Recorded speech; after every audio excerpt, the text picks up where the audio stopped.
want justice. We want justice. We want justice. Justice. We want justice. We want justice. We want justice. We want justice. We want justice. We want justice.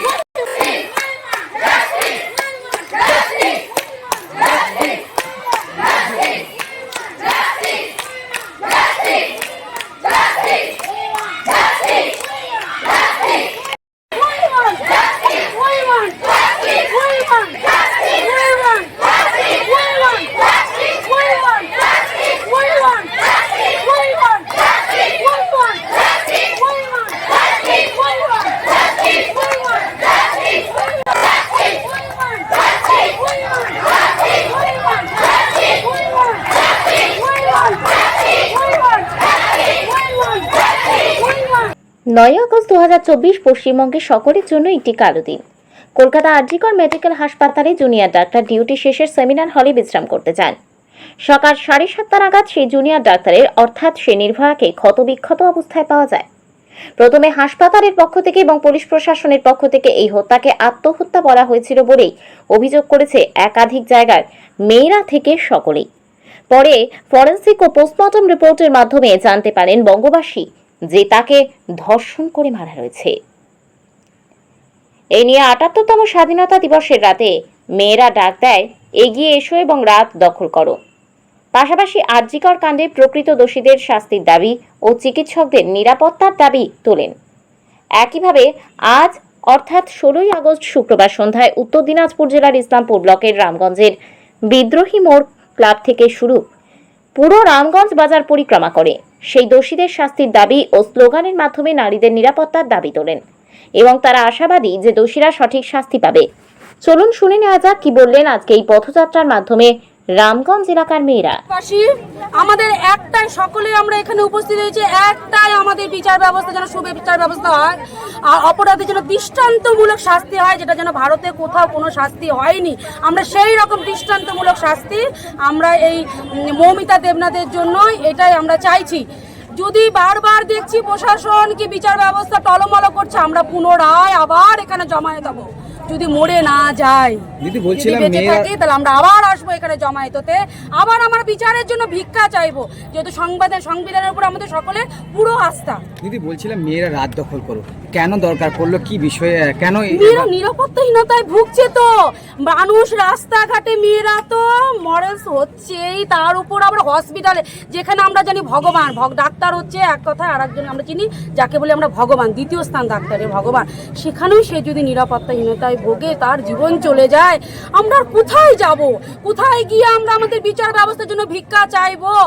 একজন doctor চলে যাওয়া মানে বুঝতে পারছেন সমাজে কত অবক্ষয়, কত পেশেন্ট, কত দুস্থ লোকের সেবা থেকে আমরা বঞ্চিত হলেন। সেই ডাক্তার, একজন ডাক্তার মারা যাওয়াতে, একজন ডাক্তারকে তৈরি করতে তার বাবা মায়ের কঠোর পরিশ্রম করতে হয়, কঠোর ব্যয় করতে হয়, তার উপর মেন্টাল সাপোর্ট দিয়ে তাকে ওই জায়গাটা নিয়ে যেতে হয়। আমি একজনের মা, আমি বুঝি যে সন্তান মানুষ, সুসন্তান মানুষ করতে গেলে মাকে কতটা সুপরিকল্পিত করে তাকে মানুষ করতে হবে। দিদি বলছিলাম তাহলে কি বর্তমান সরকার মেয়েদের নিরাপত্তা দিতে ব্যর্থ, কি বলবেন এই বিষয়ে? আপনারা এত দেখছেন, এই কথাটা আমার মুখ থেকে বলার কোনো প্রয়োজন পড়ে না। আমরা রাত দখল করছি নিরাপত্তাহীনতায় ভোগার জন্য। ওইটাই, তাহলে কি মেয়েরা নিরাপত্তাহীনতায় বারবার ভুগছে জন্যই তো বারবার আন্দোলন হচ্ছে। আমি তো বললাম পুনরায় আমরা আবার জমায়েত হবো যদি বিচারের সুব্যবস্থা না পাই। কি আশাবাদী আপনারা? অবশ্যই আমরা সংবিধানের উপর আশাবাদী, জন্যই তো আমরা সুষ্ঠুভাবে এতক্ষণ ধরে আমরা এত সুন্দরভাবে রেলে করে বিচার ব্যবস্থার জন্য আন্দোলন করলাম। সংবিধানের উপর আস্থাশীল আমরা। কিসের সংগঠনের পক্ষ থেকে? না মেয়েরা, আমরা সাধারণ মাটির মানুষ, সাধারণ, আমরা পলিটিক্স আমরা কিচ্ছু বুঝি না। আমরা বুঝি স্বাধীনভাবে, সুস্থভাবে, শান্তিভাবে আমার মেয়েটা যেন বাড়ি থেকে বেরোয় আবার ফিরে আসতে পারে, আমরা যেন নিশ্চিন্তে আমাদের কর্মজীবনে যেতে পারি। কর্মসূচি শুরু কোথায় হয়েছিল এবং শেষ কোথায় হয়েছে? আমরা বিদ্রোহী ক্লাব থেকে শুরু করেছি রামগঞ্জে, আবার পুনরায় রামগঞ্জ কিছুটা ঘুরে এসে বিদ্রোহী ক্লাবে সমাপ্ত। দিদি আপনি একটি কথা বললেন যে একজন ডাক্তার মহিলা সাথে যদি এমন হতে পারে, তাহলে সাধারণ যে নারী সমাজ রয়েছে বা মেয়ে সমাজ রয়েছে, আমি তো পুরোপুরি আপনাদের কথার উত্তর আমি আগেই দিয়ে দিয়েছি। তাহলে আপনারা কি এটাতে ভয়ে বা আতঙ্কে আছেন? আতঙ্ক ভয় না, আমরা নিরাপত্তাহীনতা মানে বুঝছেন, আমরা বাড়ি থেকে বেরোতে ভয় পাচ্ছি। এখন তো ছেলেরাও বলে সুস্থভাবে বাঁচতে পারছে না, ছেলেদেরও ওপর অনেক অত্যাচার হচ্ছে। আমরা মেয়েরা বলে এত কিছু করতে পারছি, কিছু কিছু জায়গায় ছেলেরাও কিছু করতে পারছে না। অতএব সমাজটাকে সুস্থ অবক্ষয় থেকে আমাদের সমাজটাকে রক্ষা করতে হবে। কি নাম আপনার? শিউলি দেবনাথ। আমরা একটাই শুধু জানি যে আমরা স্বাধীনতা চাই, মেয়েদের স্বাধীনতা চাই। মেয়েরা যাতে সুষ্ঠুভাবে বাড়ি থেকে বেরোতে পারে, বাড়িতে ঢুকতে পারে। প্রত্যেকের মা বোন আছে, প্রত্যেকটা ছেলেদের বাবা উচিত, জানি না হয়তো এই করেছে একজনই ছেলে, কিন্তু নাম করেছে পুরো বিষয়। কিন্তু একটাই আমরা জানি যে মেয়েদের স্বাধীনতা চাই, মেয়েদের স্বাধীনতা দেওয়া হোক, আর প্রশাসন এর বিচার সুবিচার পাই, আর কিচ্ছু চাই না। রাজ্যে একের পর এক ঘটনা ঘটতেছে, এতে আপনারা কতটা আতঙ্কিত রয়েছেন? আতঙ্কিত তো হবই, মেয়েরা তো সবসময় আতঙ্কিত হয়ে আছে।